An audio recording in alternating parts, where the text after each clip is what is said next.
Bismillahirrahmanirrahim. Alhamdulillahirabbil alamin. Wassalatu wassalamu ala asyrafil anbiya'i wal mursalin sayyidina Muhammadin wa ala alihi wa ashabihi ajma'in. Amma ba'du. Alhamdulillahirabbil alamin.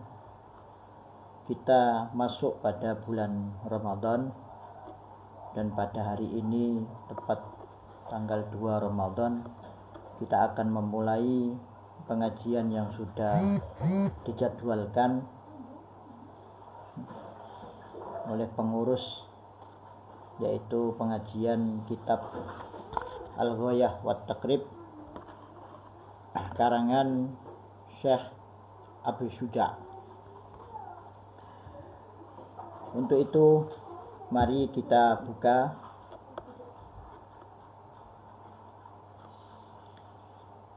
pengajian pada sore hari ini dengan bacaan suratul Fatihah yang kita hadiahkan kepada pengarang kitab dan juga kepada Syekhina Mbah Maimun Adnan. Ila hadratin Nabiyil Mustafa Muhammadin sallallahu alaihi wasallam. Al-Fatihah.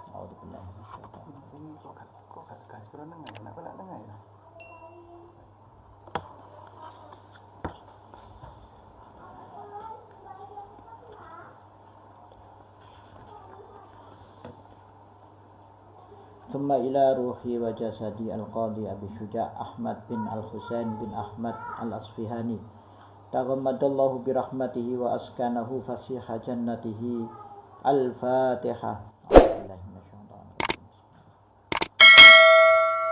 الرحمن الرحيم مالك يوم الدين إياك نستعين اهدنا الصراط المستقيم صراط الذين أنعمت عليهم غير المغضوب عليهم ولا الضالين آمين.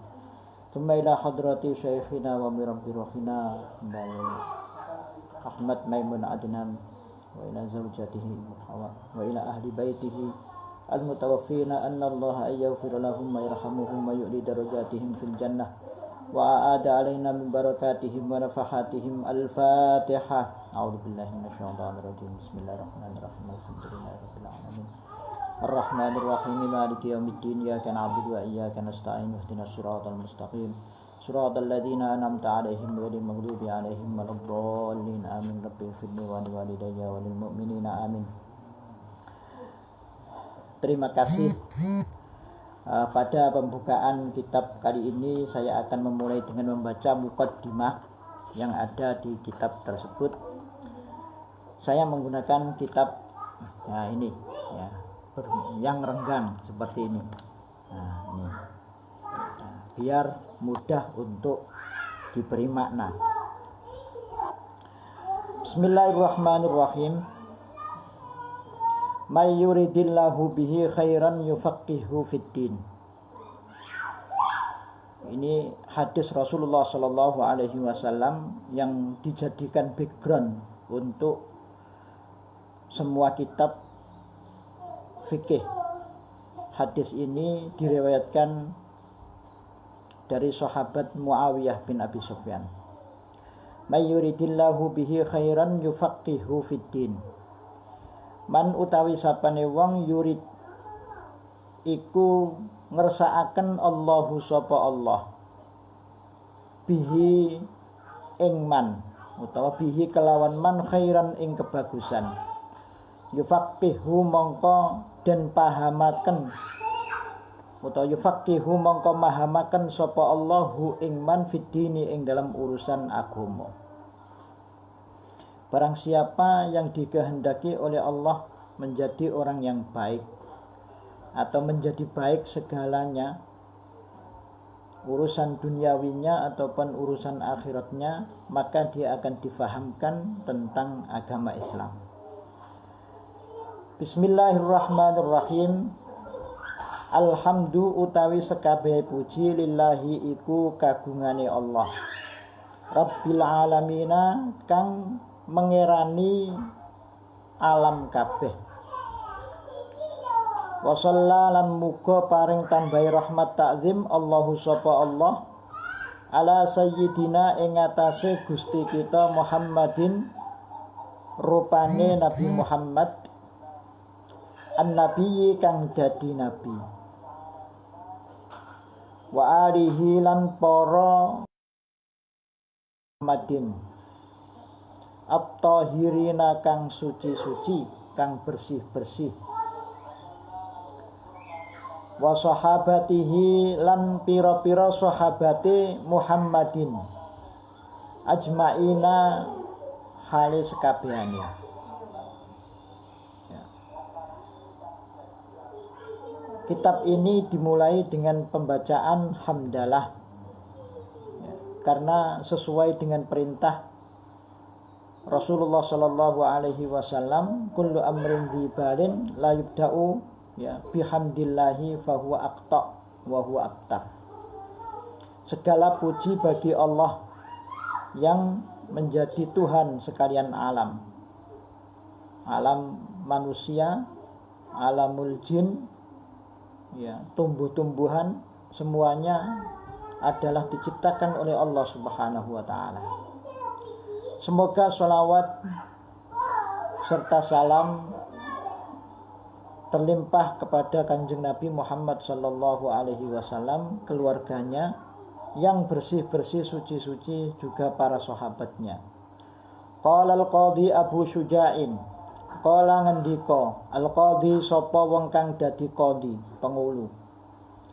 Abu Syuja'in rupane qadhi Abu Syuja'.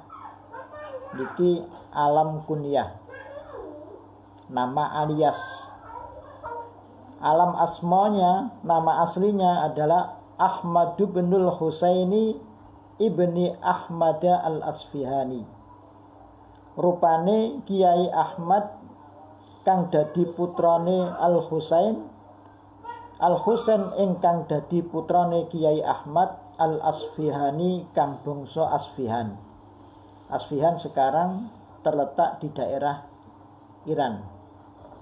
Ya, ada satu tempat, ya, itu merupakan pabriknya ulama-ulama Islam yang besar-besar, ya, itu dari negara Asfihan, ya, satu wilayah di Iran.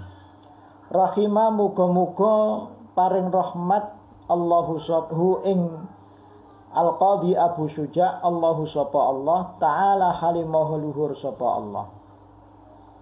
Ngendikae ngeten, sa'alani ba'dul asdiqai, sa'ala nyuwun ni ing ingsun ba'dul asdiqai sapa setengahe pira-pira kanca. Hafidha muga-muga ngreksa hum al asdihum ing ba'dul asdiqa Allahu sapa Allah. Sebagian teman, ya, beliau, ya, di sini mentakbirkan atau mengibaratkan murid-muridnya sebagai teman diskusi, ya, maka beliau mestinya ini yang meminta adalah para santri-santri beliau, para murid-murid beliau, tapi beliau menganggapnya ba'dul asdiqa, ya, teman-teman diskusi ilmiah. An a'mala ing yento gawe sapa ingsun mukhtasaron ing ringkesan, ya, buku ringkesan, panduan, ya, panduan praktis ngaten. Saiki basa ngoten, panduan praktis. Fil fiqhi ing dalam fikih ala madhabil Imam Syafi'i, ing atase madhab Imam Asy-Syafi'i rahmatullahi taala alaihi. Rahmatullahi utawi rahmati Gusti Allah taala halimaha luhur sapa Allah alaihi iku muga tetep ing atase al-Imam Syafi'i. Waridwanuhu iki ataf nak nggone rahmatullah, nak nggone mubtada, lan ridhoe Allah Subhanahu wa taala. Fi ghayatil ikhtisari ing dalem pok-poke ringkesan, wa nihayatil ijazi lan tegese katoke ringkesan, liyak rubah supaya gampang. Nah, yakruba itu asal maknanya adalah dekat, ya, tapi di sini artinya adalah gampang karena mutaaddi mutaaddikan dengan ala. liyakruba supaya gampang alal muta'allimi ing ngatasé wong kang belajar darsuhu apa mempelajari mukhtasar. Wa yashula lan tegese gampang alal mubtadi'i ing ngatasé wong kang ngawiti belajar hifdzuhu apa ngapalaken mukhtasar. Ini ada beberapa hal ya, yang ini menjadi ciri khas keilmuan fikih. Ya. Di sini beliau dimintai oleh santri-santrinya membuat satu mukhtasar, satu ringkasan materi fikih ya, yang sangat besar, sangat bercabang, itu supaya dijadikan satu kitab yang ringkas, yang mencakup semua bab yang ada. Ya. Tradisi ikhtisar, tradisi meringkas kitab ini memang sudah menjadi sudah menjadi tradisi, sudah menjadi pekerjaan bagi para syuyukh, para ulama mazhab Syafi'i saat itu. Ya kita tahu mukhtasar itu dalam mazhab Syafi'i itu diambil dari kitab yang sangat besar sekali. Ada Imam Haramain, gurunya Imam Al-Ghazali, itu mengarang kitab namanya Nihayatul Matlab an Dirasatil Madhab. Ya. Itu ditahqiq, diketik ulang, redaksinya kemudian ditata ulang, ya, dicocokkan, disamakan menjadi sekitar berapa juz? Ada 10 juz atau 12 juz. Ya, itu di dalam ada itu kitabnya. Ya. Nah, kitab Nihayatul Matlab yang dikarang oleh Imam Al-Haramain ini ya, merupakan syarah dari kitabnya Imam Al-Muzani, yaitu Mukhtasar Muzani. Ada yang mengatakan tidak, itu adalah merupakan bukan syarah, tapi itu merupakan kumpulan dari kitab Al-Umnya Imam Syafi'i, Mukhtasar Muzani, dan kitab-kitab yang pernah dikarang oleh Imam Asy-Syafi'i. Itu dijadikan satu, ditata oleh Imam Haramain menjadi kitab Nihayatul Matlab yang sangat lebar, sangat besar itu. Kemudian oleh muridnya yaitu Imam Al-Ghazali, kitab Nihayatul Matlab itu kemudian diringkas ya, karena tujuannya adalah mempelajarinya dan juga untuk menghafalkannya. Maka beliau meringkas kitab Nihayatul Matlab itu menjadi namanya kitab Al-Basit ya, Al-Basit fi Fiqh Syafi'i. Ya. Ini ringkasan ini dikarang oleh Imam Al-Ghazali. Ya. Karena dirasa Al-Basit ini masih terlalu melebar, maka oleh Imam Al-Ghazali ini kemudian diringkas kembali menjadi namanya kitab Al-Wasit ya, fi Fiqh Syafi'i.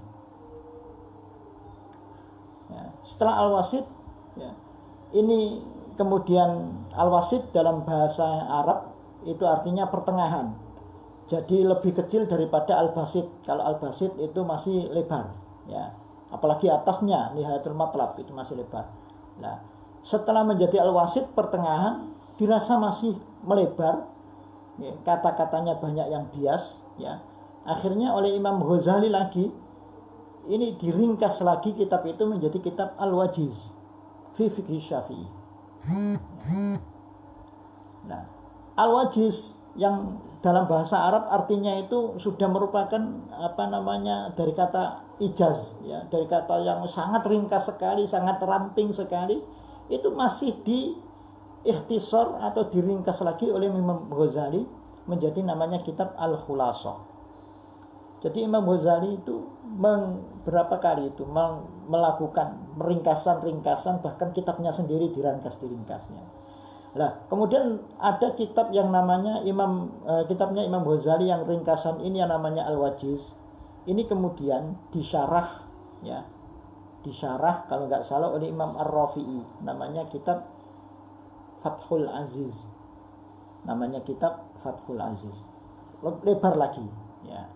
Ya. Kemudian oleh Imam Nawawi, ya, generasi setelahnya Imam Rafi'i, kitab ini diringkas lagi oleh Imam An-Nawawi, ya, menjadi namanya kitab Minhajut Thalibin. Nah, kitab Minhajut Thalibin ini kemudian diringkas lagi oleh Syekh Zakaria Al-Ansari, namanya Manhajut Tullab. Ya.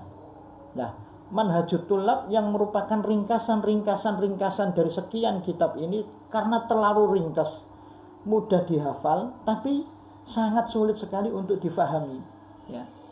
Akhirnya oleh Imam Zakaria Al-Ansari, kitab ringkasannya yaitu Manhajut Tullab ini kemudian disyarahi sendiri oleh beliau. Ya. Ya, Fathul Wahab. Nah, ini kitab Fathul Wahab. Nah, kemudian ada kitabnya siapa namanya tadi? Kitabnya Imam Nawawi yang Al-Minhaj tadi, Minhajut Thalibin tadi, itu disyarahi oleh Ibnu Hajar Al-Haytami. Disyarahi lagi oleh Al-Khatib Asy-Syarbini menjadi Mughnil Muhtaj. Ya. Kemudian disyarahi lagi oleh Syekh Muhammad Ar-Ramli, ya, dengan nama Nihayatul, ya, itu Nihayatul Muhtaj, ya. Tas terus itu apa namanya itu. Nah, ini tradisi seperti ini. Ini apa? Tujuannya adalah liyas hula alal mubtadi'i hifdhuhu. Jadi kitab ini semestinya memang dipelajari juga dihafalkan, ya. Karena merupakan dasar untuk memahami satu madhab secara menyeluruh, secara utuh. Nah, makanya saya berkeinginan untuk membaca kitab ini di samping tabarrukan, karena ini dikarang oleh Syekh Abu Syuja, ya. Beliau hidup sekitar tahun 500 ya, Hijriah yang lalu, ya. Kemudian kitab ini masih bertahan, bahkan banyak sekali syarahnya, termasuk syarahnya adalah yang dikaji oleh Romo Yai Suratin setiap hari Jumat secara live ditayangkan, yaitu Kifayatul Akhyar, ya. Kifayatul Akhyar ini syarahnya Ghayatul Ikhtisar. Nah, ini sangat ini. Kemudian ada lagi Fathul Qaribul Mujib, ya, itu juga syarahnya ini kemudian dihasyiai oleh Syekh Ibrahim Al-Bajuri menjadi Hasyiah Al-Bajuri. Ya, ini insya Allah kitab ini kitab yang barokah. Nah, ini apa tujuannya? Tujuannya adalah liyaqruba 'alal muta'allimi darsuhu, ya, bisa dipelajari dengan mudah. Kemudian bagi para pemula ini mudah sekali untuk menghafalkan. Saya pernah menemukan atau bertemu dengan orang-orang, ya, yang hafal kitab ini, ya, yang hafal kitab ini. Ada bahkan ini menurut cerita di mana Mojokerto ada pondok, ya, itu bunyainya hafal kitab ini, ya, lulusan dari Ploso, ya. Jadi ketika suaminya yang kiai itu membalah kitab ini, pasti didampingi oleh istrinya yang hafal kitab ini. Nah, apalagi permintaannya wa an uksira lan yen to ngakeaken sapa ingsun fihi ing minat taqsimati saking pira-pira pembagian, wa hasril khisali lan melanggeri pira-pira permasalahan, ya. Jadi di sini sangat-sangat mudah sekali pemahamannya, nanti memahaminya, karena di sini banyak sekali taksimat, ya. Contohnya nanti miyah, air yang air yang untuk bisa dibuat bersuci atau tidak, itu ada 4 pembagian apa saja dituliskan. Kemudian hasrul khisal, apa saja yang menjadi rukun-rukun wudhu, langsung disebutkan poin per poinnya. Jadi sangat-sangat mudah sekali. Fa'ajabtu mongko nyembadani sapa ingsun hu ing ba'dul asdiqa ila dzalika maring mengkono-mengkono an a'mala mukhtasaran, gawe kitab ringkasan. taliban hale wong kang nuprih njaluk utawa golek lis sawabi maring ganjarane Allah, rahiban tur wong kang demen ilallahi maring Gusti Allah, ingin mendapatkan fit taufiqi ing dalam taufik, lis sawabi maring kang bener. Saya berharap pahala dari Allah, dan juga saya memohon taufiknya agar ketika menulis kitab ini diberi taufik oleh Allah Subhanahu wa taala sehingga yang dituliskan adalah merupakan kebenaran. Innahu sak temene Gusti Allah alama ing atase barang yasha'u kang kersa sapa Allah qadirun iku kuwasa. Wa bi ibadihi lan kelawan pira-pira kawulane Allah latifun iku zat kang welas, khabirun tur zat kang ngawerwi. Niki merupakan mukaddimah. Nah, mukaddimah dalam kitab itu biasanya tidak dikarang oleh oleh mu'alif, tapi biasanya itu dikarang oleh muridnya. Nah, muridnya yang meminta ini, yang mungkin yang mengarang inilah, ini namanya dibajah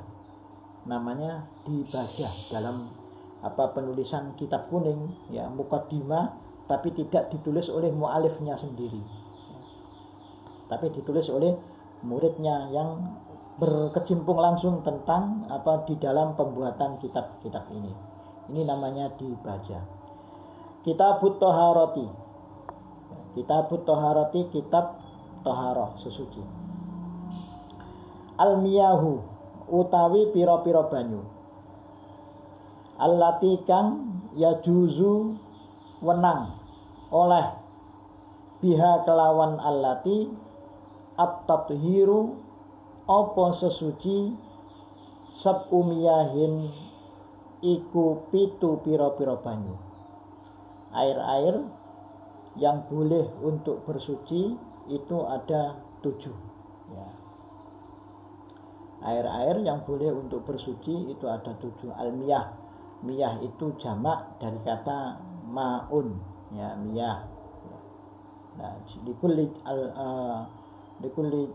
jamak itu muannas, makanya menggunakan alati, al-miyahu. Sab'u miyahin, tidak sab'atu miyahin, karena apa? Karena mudhaf ilaihnya ini berupa muannas, maka adatnya harus berupa mudzakkar, tidak ada taknya. Nah, 7 macam air ini adalah yang turun dari langit dan bersumber dari bumi. Jadi ketujuh macam air yang nanti disebutkan itu intinya dipandang dari sumbernya. Ada yang bersumber dari langit, turun dari langit, dan bersumber dari bumi, keluar dari bumi. Apa saja yang turun dari langit? Ma'us sama, banyu udan. Banyu langit, tegese banyu udan. Wa ma'ul bahri, lan banyu asin, tegese banyu lautan. Wa ma'un nahri, lan banyu sungai bengawan, banyu tawa. Wa ma'ul bi'ri, lan banyu sumur. Wa ma'ul aini, lan banyu sumberan. Wa ma'us salji, lan banyu es, salju turun dari langit. Wa ma'ul barodi, lan banyu embun. Jadi sing turun dari langit ada 3, ma'us sama, ma'us salji, ma'ul barod. Yang keluar dari bumi ada 4, ma'ul bahri, ma'ul nahri, ma'ul bi'ri, ma'ul ain, sumberan. Ini masuk pada air yang dinamakan air mutlak, masuk pada yang dinamakan air mutlak. Air mutlak inilah air yang bisa untuk bersuci, yaitu setiap air yang turun dari bumi dan atau bersumber dari yang turun dari langit dan bersumber dari bumi. Air-air seperti ini, ya, ini air mutlak.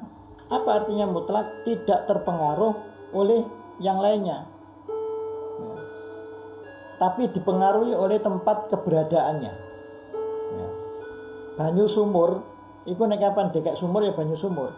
Dijukuk dekek nang ngene gelas, ya, jadi banyu gelas.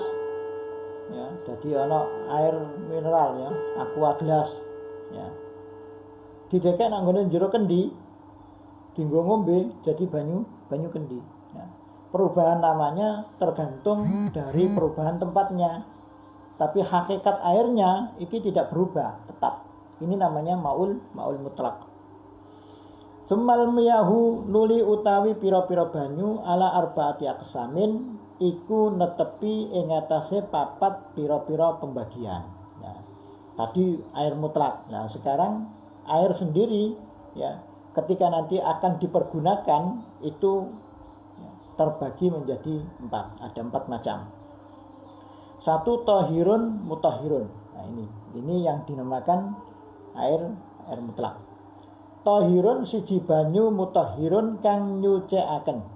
Banyu suci mutahhirun kang nyucikaken. Tahirun siji banyu suci mutahhirun kang nyucikaken. Ya. Zate banyune dhewe ya suci dan bisa mensucikan yang lainnya. Ya.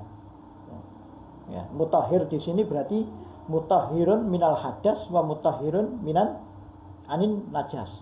Ya.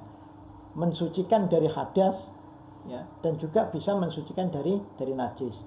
Bisa dipakai untuk wudu, bisa dipakai untuk mandi jinabat, ya.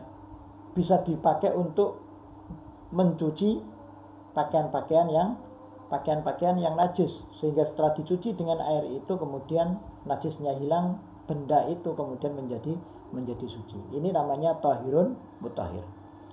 Ghairu makruhin kang ora den makruhaken, tegese apa nganggo ora dimakruhno.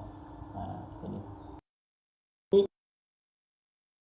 Poin yang nomor 2 itu ada tahirun mutahhirun makruh. Suci mensucikan tapi makruh untuk digunakan, tapi itu nanti. Ya, sekarang ghairu makruhin kang ora den makruhaken. Wa huwa utawi tahirun mutahhirun ghairu makruhin almaul mutlaqu iku murni, ya. Banyu murni mutlak, ya. Ya, banyu murni, banyu sumur, banyu laut, banyu sungai sampean ngambil, ya itu namanya maul mutlak. Ya, suci mensucikan, ya tidak makruh.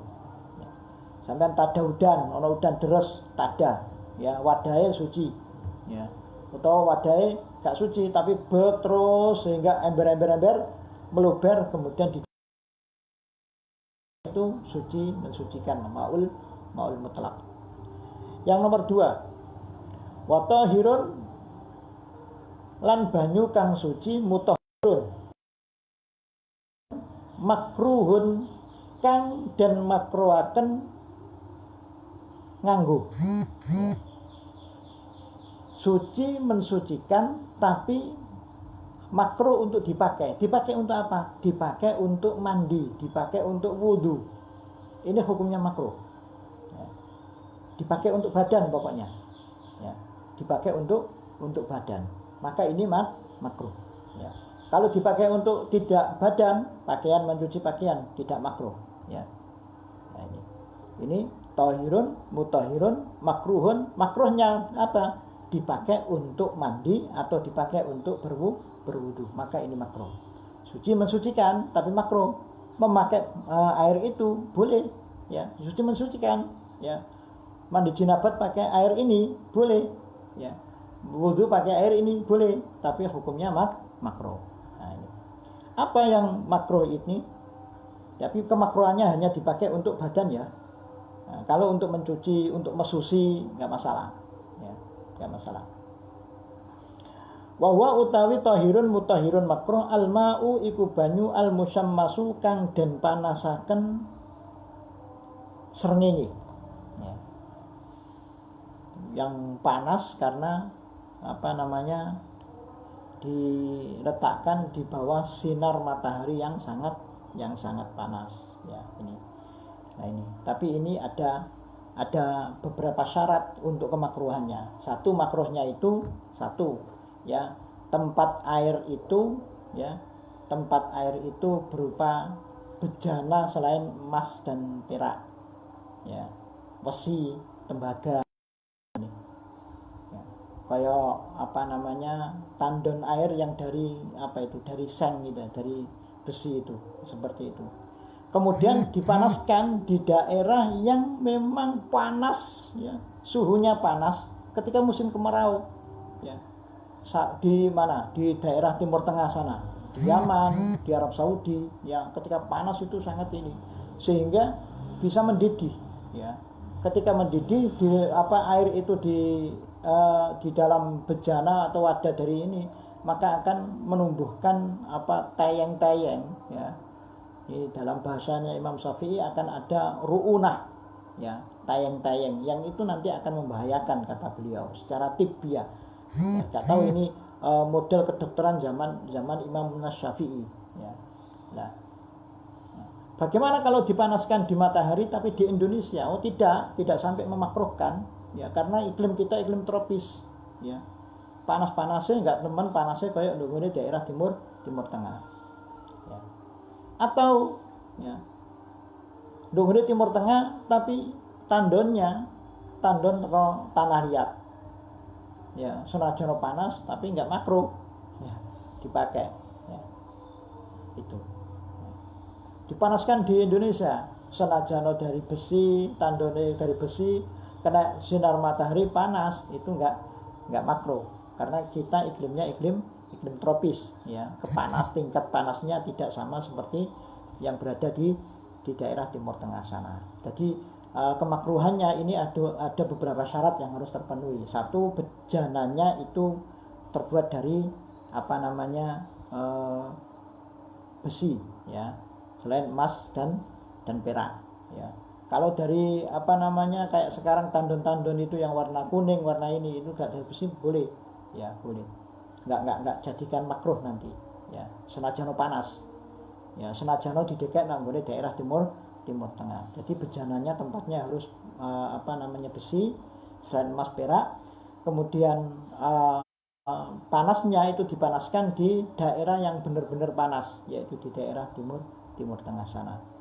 Kalau dua syarat ini, kemudian kemakruhannya lagi dipakai untuk anggota badan ya, untuk wudhu, untuk mandi ya. Ada air panas ya, terkena sengatan matahari di tempat besi panas sekali di daerah Yaman sana atau di daerah Saudi sana, tapi enggak dipakai mandi, dipakai mesusi, dipakai cuci baju, berarti enggak makruh. Kemakruhannya itu hanya 3 itu tadi syaratnya. Kalau salah satunya saja tidak terpenuhi, maka kemakruhannya menjadi hilang, berarti tahirun mutahhirun. Yang nomor 3, wa tahirun lan banyu kang suci ghairu mutahhirin kang ora nyucikaken ya, kang ora nyucikaken. Wa huwa utawi tahirun ghairu mutahhirin almaul musta'malu iku banyu al musta'malu kang tau den enggo ya. Musta'mal dalam bahasa sekarang itu ya second ya, banyu second, sudah dipakai ya, sudah tidak murni lagi ya. Airnya suci tapi tidak punya daya, tidak punya kekuatan untuk mensucikan yang lainnya. Tidak bisa dipakai untuk menghilangkan najis, tidak bisa dipakai untuk mandi besar, juga tidak bisa dipakai untuk wudhu, menghilangkan hadas kecil dan hadas besar, nggak bisa. Ini namanya tahirun ghairu mutahhir. Airnya suci tapi tidak mensucikan. Yaitu apa? Air mustakmal, air yang pernah dipakai. Dipakai untuk apa? Air yang pernah dipakai atau mustakmal ini dipakai ya, sehingga menyebabkan air itu tidak murni lagi. Nah, ini contohnya ya, basuhan wudhu yang kedua, yang ketiga ya. Atau yang pertama, sampean wudhu kondisi wajah bersih, suci, tangan suci, nggak ada najis, kaki suci, semuanya suci ya. Kemudian sampean wudhu, air tumpahan ya, air bekas ini kemudian sampean pakai sampean wadahi ember ya, bekas wudhu tadi ya, maka itu namanya berarti air second, air yang sudah dipakai untuk menghilangkan hadas ya. Air mustakmal ya. Nah, air mustakmal ini hukumnya suci ya, suci. Jadi sampean godhok dinggo ngombe, oke, gak masalah ya, gak dinggo wudu maneh ya. Dinggo mesusi oleh ya. Karena suci ya, suci.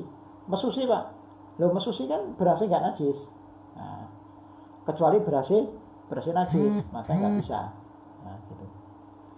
Tapi ini kan berasnya kita ngarani ya beras sing lumuri karung-karung itu sudah hukumnya suci kabeh. Ketika dipesusi itu ya oleh dengan menggunakan air mustakmal ya. Ya, digodhog umap dinggo teh ya, tapi ya sapa kalu ya. Tapi hakikatnya suci, tapi memang tidak bisa lagi dipakai untuk tidak bisa lagi dipakai untuk membersihkan atau mensucikan, menghilangkan hadas kecil, hadas besar. Tidak bisa digunakan untuk mencuci, menghilangkan najis. Ini dinamakan maul mustakmal. Nah, eman Pak, banyu mustakmal akeh, wis tak wadahi ember akeh. Nah, ini bisa menjadi suci murni. Sampeyan sok maneh nang kolam sing gedhe. Sok eman rek disok nang kolam sing gedhe. Jadi ketika bercampur dengan air kolam yang suci, yang murni, tahirun mutahhir, suci mensucikan, maka itu akan larut ikut menjadi suci mensucikan. Akhirnya bertambah. Nah, ini namanya maul mustakmal, banyu second. Wal mutaghayyiru yang nomor 2 ya. Jadi ada 2 ya. Tahirun ghairu mutahhir itu ada 2. Satu maul mustakmal. Yang nomor 2 wal mutaghayyiru dan banyu kang berubah bima sebab benda atau sebab barang khalatahu kang nyampuri apa ma hu ing al mutaghayyir minat tahirati saking pira-pira perkara kang suci. Nah, ini. Nah, banyu tahirun mutahhirun, suci tahirun ghairu mutahhirin, suci tidak mensucikan. Bagian yang nomor 2 adalah air suci yang telah berubah salah satu sifat-sifatnya yang ada 3 ya. Warna, rasa, bau ya. Warna, rasa, bau ya. Ketika air suci ya berubah salah satu sifatnya, tapi perubahannya ini karena sesuatu yang suci pula, kecampuran perkara sing suci, maka air itu yang berubah salah satu sifatnya itu tetap suci tapi tidak bisa mensucikan. Contohnya apa? Banyak. Air sampean godhog, mari ngono sampean tuang nak nggone teh ya. Jadi berubah warnanya ya. Teh hukumnya apa? Hukumnya suci, kecampuran barang suci. Maka air yang dituangkan di tempat yang ada tehnya itu air yang berubah. Berubah apanya? Berubah warnanya. Berarti ini suci, boleh diminum ya, tapi tidak bisa mensucikan yang lainnya. Tidak boleh sampean kemudian wudu dengan air teh tadi, atau tidak boleh juga wudu dengan air tidak boleh mandi besar dengan air teh tadi ya. Ya, contohnya mana? Wong kemanten ya didusi banyu kembang ya. Banyu bersih ya, diambilkan dari sumur bersih, kemudian dicampur kembang 7 warna sehingga baunya berubah. sehingga baunya berubah. Ada perubahan di air yang asalnya suci mensucikan, ya. Suci mensucikan berubah, ya. Salah satu sifatnya yaitu apa? Baunya. Ya, ada bau mawar, ada yang lainnya, ya. Bau melati campur kabeh. Sehingga salah satu dari sifatnya yang 3 tadi berubah. Maka air ini adalah air apa? Air yang suci tapi tidak bisa mensucikan. Loh, bagaimana nanti kalau ingin ini? Berarti kalau ingin wudhu, tidak menggunakan wudhu itu air itu, tapi menggunakan air yang murni gitu. Nah, ya. Pokoknya ketika dicampuri perkara sing suci campurane, maka itu menjadi mutaghayyir, berubah. Aneh. Banyu kate gawe roan, nggih. Godhog banyu murni. Ya. Sak tremos gede. Digodhog, umep, isek suci mensucikan, ya. Maro sampean kei gula. Nah, gula pasir. Sehingga rasanya berubah. Nah, warnanya tidak berubah, ya. Baunya mungkin sedikit-sedikit berubah tapi enggak menyengat, ya. Tapi secara rasa berubah, berarti berubah salah satu warnanya. Sebabnya apa? Sebab tahirat, sebab perkara sing suci yaitu gula. Maka air ini masuk dalam kategori air tahirun ghairu mutahhirin, ya. Air berubah salah satu sifatnya sehingga dihukumi suci tapi tidak bisa mensucikan. Boleh diminum, nah, ya. Tapi tidak boleh dipakai wudhu. Ya. Bagaimana untuk mengembalikan kemurniannya lagi? Ya, wis gak butuh ngombe iki sampeyan iki. Ya sampean sok mawon nggone di muka sarah namanya, ya. Disok nang ngene panggonan banyu sing murni sing akeh sehingga larut kemudian menjadi murni kembali. Nah, gitu. Ini berarti tahirun ghairu mutahhir, air yang suci tidak mensucikan ada 2, yaitu air mustakmal, air, ya, yang sudah dipakai untuk, ya, bersuci, menghilangkan hadas atau menghilangkan najis dan tidak berubah tidak berubah sama sekali sifat-sifatnya. Kemudian yang nomor 2 adalah air yang berubah salah satu sifatnya karena perkara atau kecampuran, saya nggak tahu ya apa bahasanya itu, atau itu senyawa, ya, tapi enggak, ya, kecampuran perkara sing suci. Ini bagian yang nomor 3. Yang nomor 4, wa ma'un najisun. Wa ma'un lan banyu najisun kang najis. Wa huwa utawi ma'un najisun alladzi iku banyu halat kang tumibo fihi ing dalem alladzi najasatun apa najis, wa huwa hale utawi alladzi dunal kullataini iku kurang rong kullah. Au kana utawa ana apa alladzi kullataini iku rong kullah, fataghayyara mongko berubah apa alladzi. Wal kullatani utawi rong kullah khamsumi atiritlin iku 500 ritel Baghdadiyin kang bangsa negara Baghdad takriban ing dalam kira-kirane fil asahhi miturut kaul utawa pendapat al asah kang luwih sahih.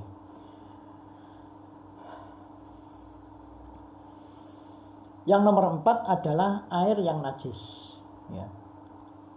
Air yang najis adalah air, ya, ini najis, ya. Berarti ketika najis berarti air yang bobrok, yang sudah tidak punya kekuatan bagi dirinya sendiri, imunitasnya sudah loyo, nggak punya imunitas, ya. Dirinya sendiri tercemar sehingga tidak bisa efek positif ke yang lainnya, tidak bisa mensucikan wong dirinya sendiri najis, ya, gitu. Nah, air yang najis adalah air yang atau air yang terkena najis, ya, dan kurang dari 2 kullah. ada air kurang dari 2 kula terkena najis, kejatuhan najis, maka otomatis air itu menjadi najis meskipun tidak ada perubahan salah satu sifat-sifatnya. Ya. Contohnya banyu sak gelas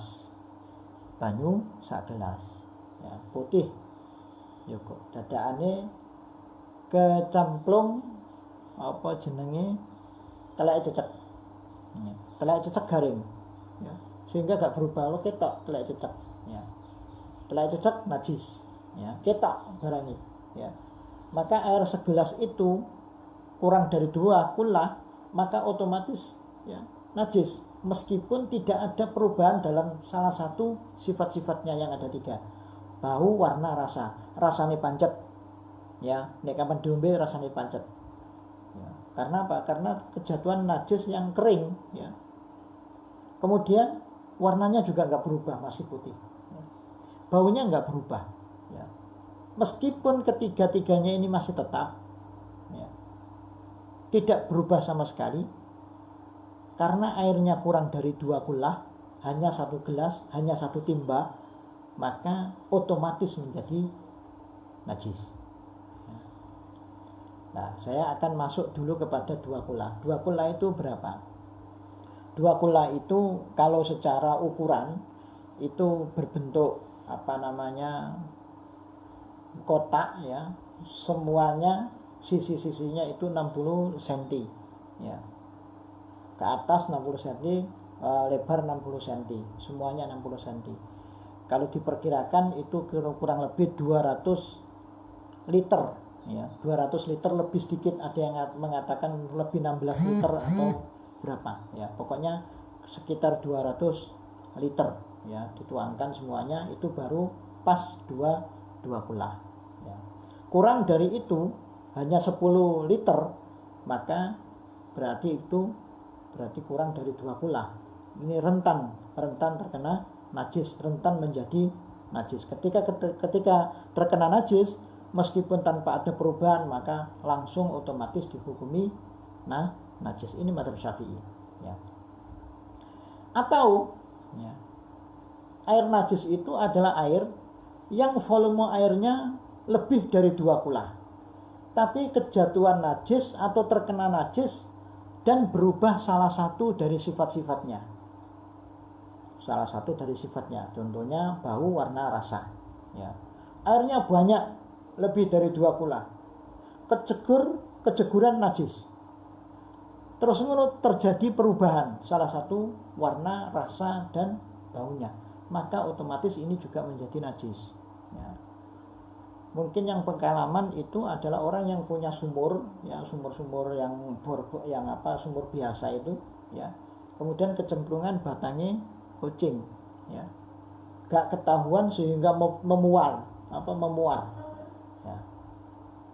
sehingga baunya basin baunya tak basin dicedok masih putih warnanya tapi baunya sudah banger maka air sesumur itu menjadi najis.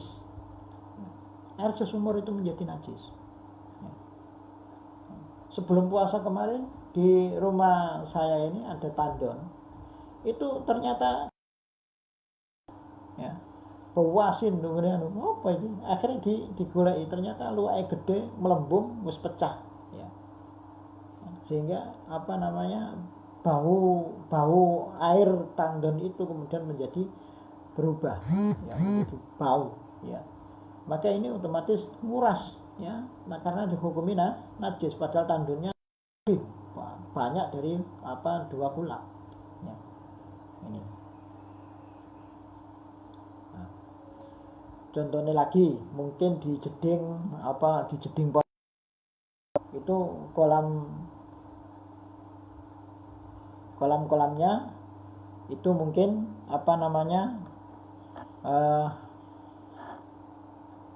lebih dari 2 kula kemudian tercebur tikus, bangkai tikus sehingga berubah bau, warna atau rasanya salah satunya, maka air sekolam itu kemudian menjadi najis ya.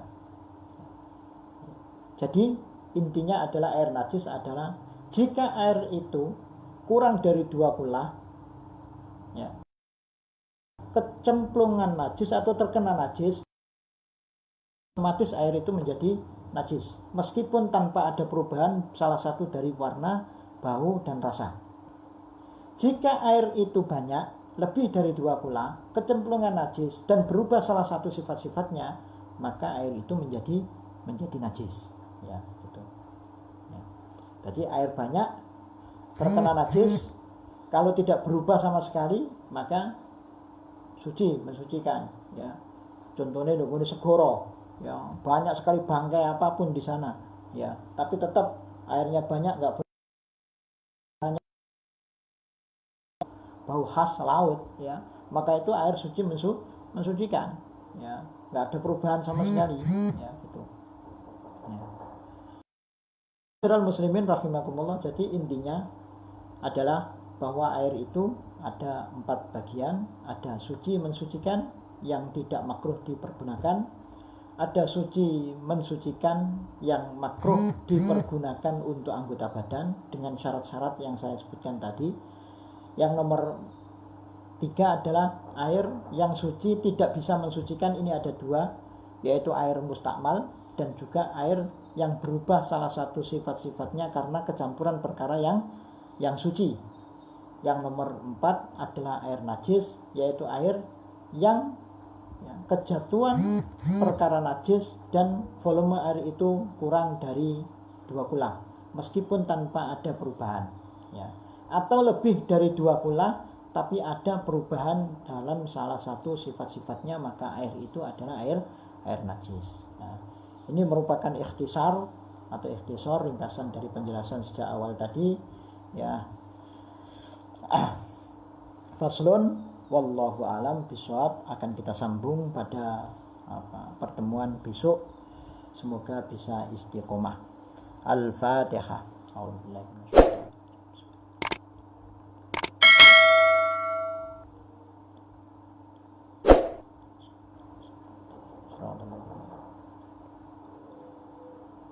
Assalamualaikum warahmatullahi wabarakatuh. Oke, terima kasih telah menonton videonya. Jangan lupa like, share, dan subscribe channel kami agar dapat memantau video-video selanjutnya di channel YouTube kami.